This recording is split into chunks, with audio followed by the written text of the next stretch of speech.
Donc bonjour madame. Clap. Bonjour. Bonjour. Donc, on va vous poser quelques questions à propos du transhumanisme.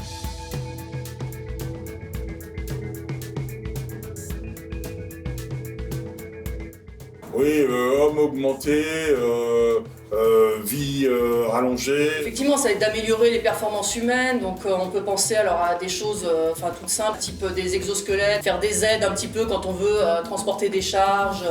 Inégalité d'accès à ces augmentations, captation donc des innovations par des grandes entreprises. Être humain et se transcender, c'est-à-dire aller plus loin que ce qu'on est capable d'envisager soi-même, se dépasser, quoi. Une espèce d'aspect prométhéen, comme on dit. Une sorte de démiurgie humaine. L'homme qui essaye de se prendre pour Dieu et finalement de prolonger la vie et d'améliorer la vie. Alors, je pense que l'être humain se transforme depuis toujours, quelque part. La théorie de Darwin nous dit qu'on vient du singe. Et maintenant, avec les progrès de la technologie, nous allons peut-être nous transformer, mais comment dirais-je, peut-être quitter le côté animal. Après, ça peut être avec des choses beaucoup plus fines, beaucoup plus pointues, peut-être sur le système nerveux, avec des choses vraiment connectées directement aussi à la physiologie finalement de l'être humain.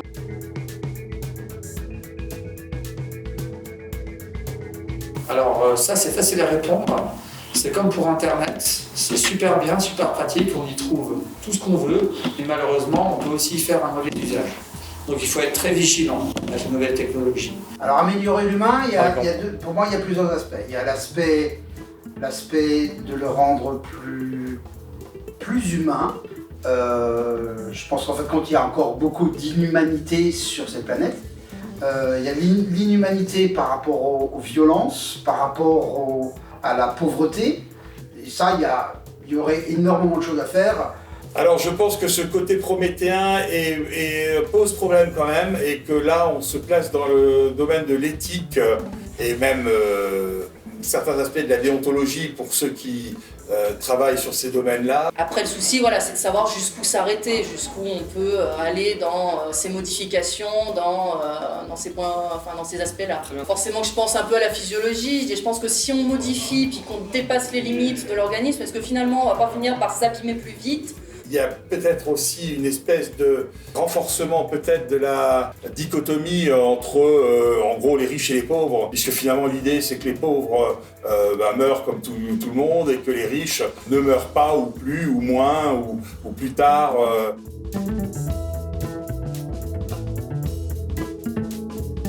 Le mouvement, il est déjà mis en place. Les grands patrons de GAFAM ont déjà mis tout l'argent dedans. Elon Musk avec le Neuralink, Ray Kurzweil qui bosse chez Google. Les nanocomposants existent déjà, qui permettent justement de guérir certaines maladies, de soigner certaines maladies. C'est en voie de recherche, ça n'a pas été encore appliqué à l'être humain parce qu'il faut attendre. Mais c'est quelque chose qui fait partie du futur pour moi, oui, bien sûr. Moi, je pense qu'il y a deux manières. Soit elle les suivra parce qu'il n'y a pas le choix, soit les gens rentreront dans le délire. La plupart des personnes interviewées semblent avoir un avis similaire sur le transhumanisme. Modifier l'humain, au sens large du terme, et ce pour des raisons qui soient bonnes ou mauvaises. Notre objectif va être de vous présenter ce qu'est le transhumanisme, non pas en se basant sur des définitions, mais bien en utilisant des œuvres, des concepts ou encore des technologies. Il va de soi qu'il s'agit d'un sujet très complexe, c'est pour cela que nous aurons une approche vulgarisée, compréhensible par le plus grand nombre. Dans un premier temps, nous traiterons d'exemples dans des œuvres de fiction, puis nous nous tournerons vers des aspects plus scientifiques et théoriques. Enfin, nous nous concentrerons sur l'éthique et la philosophie derrière le transhumanisme. Vous verrez, c'est pas si chiant que ça.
Cyberpunk 2077 est un jeu édité et développé par CD Projekt Red. Il est sorti le 10 décembre 2020 et vous en avez sûrement déjà entendu parler. Il a fait polémique suite au crunch de ses équipes au développement pour le sortir à temps et surtout à l'état du jeu qui était déplorable. On peut quand même noter les thématiques qui sont abordées, qui sont très intéressantes. L'univers est un mélange de science-fiction, de dystopie et d'anticipation. Le transhumanisme y est donc un thème récurrent. Le jeu met à disposition du joueur un arbre d'augmentation pour son personnage, permettant d'améliorer et de modifier son propre corps. Cela va du classique œil bionique, qui permet de voir dans le noir, au GPS mental directement intégré au cerveau humain. Dans la ville de Night City, où se déroule l'intrigue du jeu, tous les personnages disposent d'augmentation car c'est une norme sociale, comparable aux voitures et aux autres dildos à pile LR6 de notre époque. Les augmentations dans ce jeu sont un marqueur social crucial. On peut noter l'exemple assez simple des plus riches qui ont des prothèses avancées et qui peuvent faire beaucoup de choses, stylé aussi. Puis la classe moyenne et puis les plus démunis qui ont des prothèses strictement fonctionnelles utiles à leur métier. Il y a aussi les gangs qui se démarquent de par leurs augmentations, c'est un peu comme les raquettes de campagne avec leur veste à clous, en plus stylé. Et plus technologique aussi. Ouais, stylé. Cependant, le transhumanisme est représenté dans un nombre important de médias culturels, tels que des livres, des films ou bien même des jeux de rôle sur table. Par exemple, dans le film Matrix. What is the Matrix? It is the world that has been pulled over your eyes to blind you from the truth.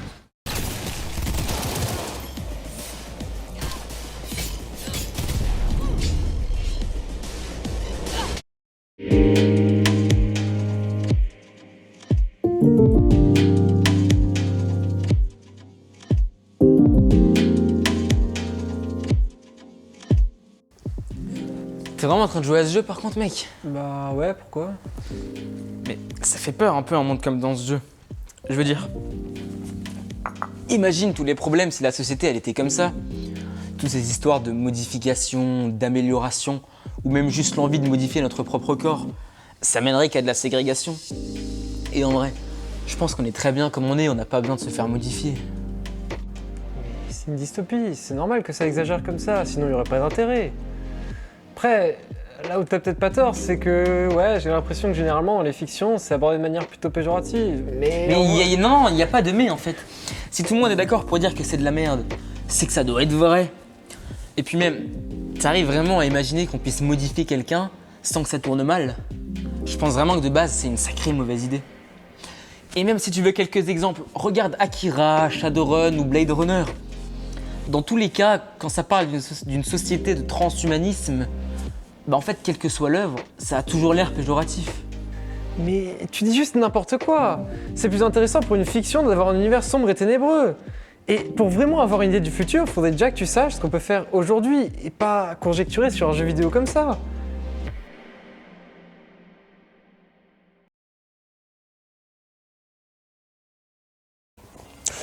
IRL, comme disent les Jones, le transhumanisme aujourd'hui a une portée assez limitée. Ça tourne autour de substituts, de membres qui ont été perdus quelque part. Et du coup, on a des prothèses de bras ou de jambes, mais aussi des technologies qui sont un peu plus avancées.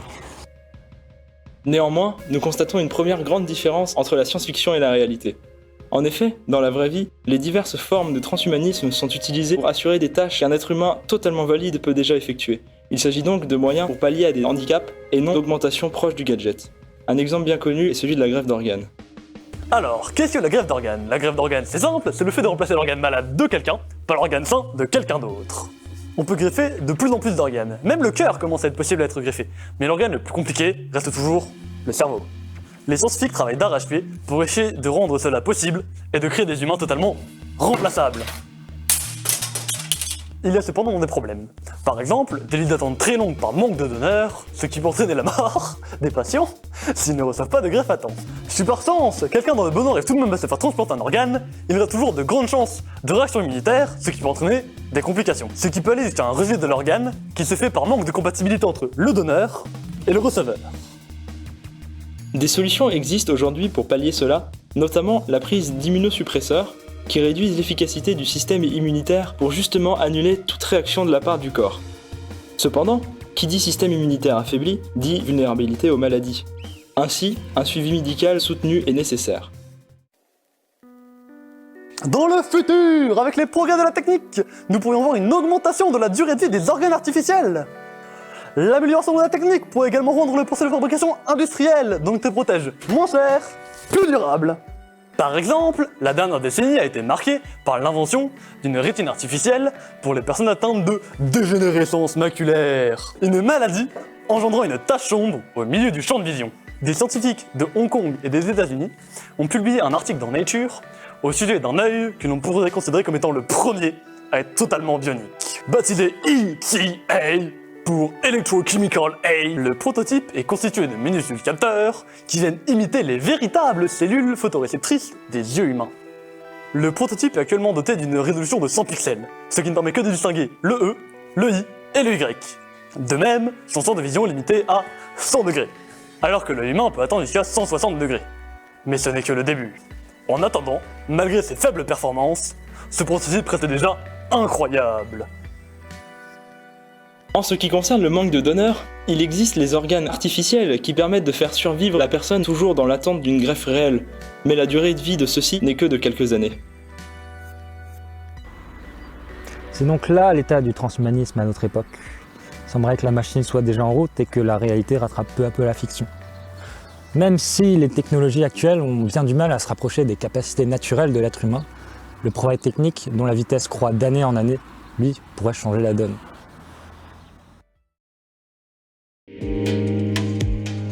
En fait, si on est capable de réparer notre propre corps, on pourrait vivre indéfiniment. C'est pas mal ça, non? Ouais, mais on est déjà trop sur Terre. Imagine si on vivait plusieurs siècles. En plus de ça, on n'aurait pas accès aux technologies de la même manière. Déjà que la plupart des politiques de droite sont des vieux riches. T'imagines si on vivait 200 ans? C'est pas faux. Après, c'est comme les voitures, tu vois. Au début, il y avait que les riches qui en avaient et ça s'est démocratisé. Je pense que c'est pareil pour toutes les technologies. Et même, imagine les handicapés. On pourrait permettre aux aveugles de voir, aux sourds de marcher, aux paraplégiques d'entendre. Mais ces gens-là que t'appelles handicapés, c'est aussi des humains. Vouloir les aider, par principe, c'est un peu les prendre pour des sous-hommes. Ouais, mais même sans parler de ça, on pourrait améliorer nos capacités d'être humain. Enfin, genre, on pourrait booster notre cerveau, avoir des muscles surpuissants. Genre, les scientifiques, ils seraient plus intelligents que jamais, et les métiers physiques, ils seraient bien plus simples et bien moins chiants. Mais les gens augmentés auraient tous les postes. Ça creuserait encore plus les inégalités. Et puis t'imagines les pauvres dans la rue, déjà qu'ils n'auraient rien pour eux, ils n'auraient plus aucune chance de s'en sortir. Et puis, notre corps a ses propres limites. C'est contre nature de vouloir modifier des bouts de notre corps de cette façon. Contre nature?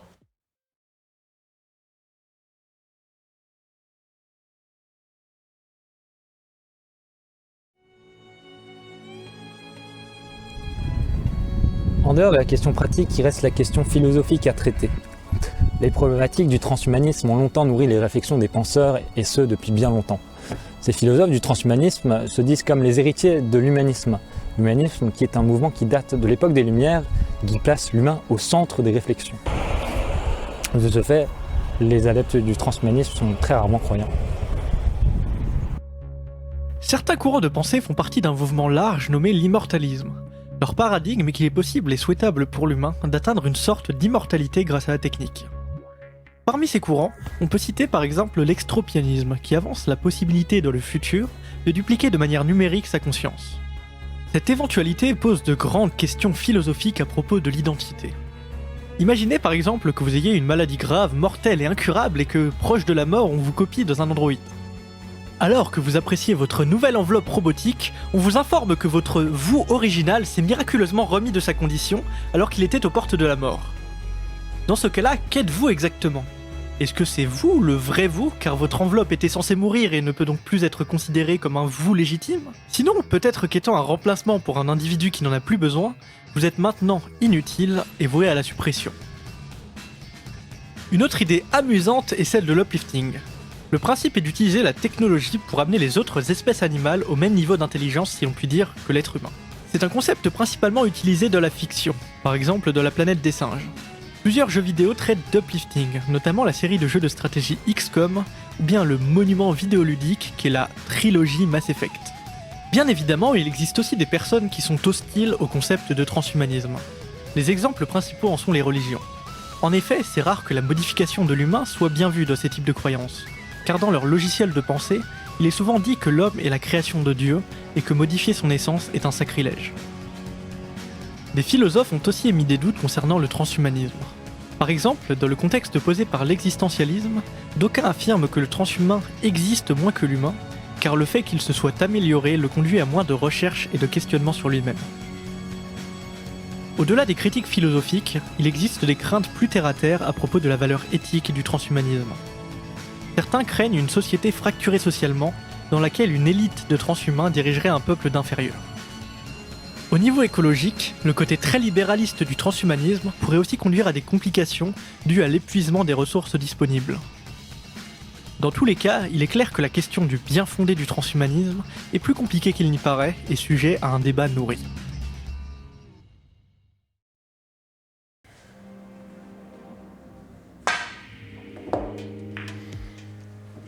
Imagine, si on pouvait vivre éternellement, on pourrait réaliser tous nos rêves. Alors, ok, ça pose peut-être un problème de surpopulation et d'inégalité, mais au final, l'immortalité, c'est peut-être bien le plus grand rêve de l'humanité. Mais dans ce que tu me racontes là, l'existence, elle aurait plus aucune valeur. Et puis sincèrement, tu penses pas que c'est la mort qui donne sa valeur à la vie, justement? Mais c'est parce qu'on considère que il n'y a pas de vie sans mort. C'est humain. Mais il y a beaucoup de gens qui considèrent que c'est pas naturel parce que ça va à l'encontre même de tout ce qu'ils connaissent. Un peu comme du fondamentalisme inconscient. Mais si les choses sont comme ça depuis si longtemps, est-ce qu'on veut vraiment les changer?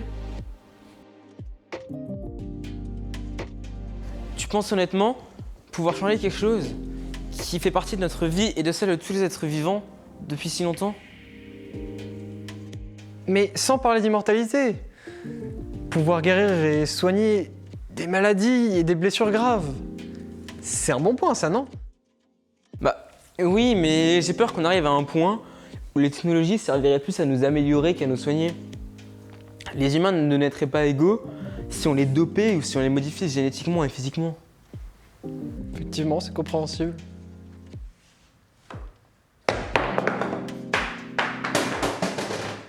Ça me casse les couilles, viens on fait une game de LOL. Ok, vas-y, je joue Rihanna. Oh non, mais pas LOL, les gars! Sérieux! Nous avons vu que le transhumanisme, bien qu'étant souvent assimilé à des fantasmes de science-fiction, existe de manière concrète dans notre société. Il est au cœur de la recherche de pointe et ne cesse de progresser, autant en complexité que dans ses domaines d'application.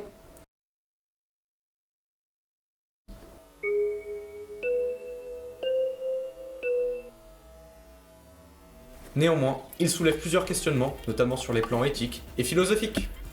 Ce documentaire s'achève sur ces deux mots. Nous espérons qu'il vous a appris quelque chose et que vous l'avez apprécié. C'est contre nature de vouloir modifier des bouts de notre corps de cette façon. Contre nature? Oui, contre nature. Et oui, c'est contre nature, Jamie. Mais oui, Jamie. Et voilà, nous avons vu que le transhumanisme, bien qu'étant souvent assimilé à du sirop d'érable, existe de manière concrète dans notre société. Attends, tu joues vraiment à Urgot là? Enfin genre, ça fait peur un peu un perso comme ça. Mais putain, Yasuo top! Quel putain! Mais c'est ta faute aussi, là!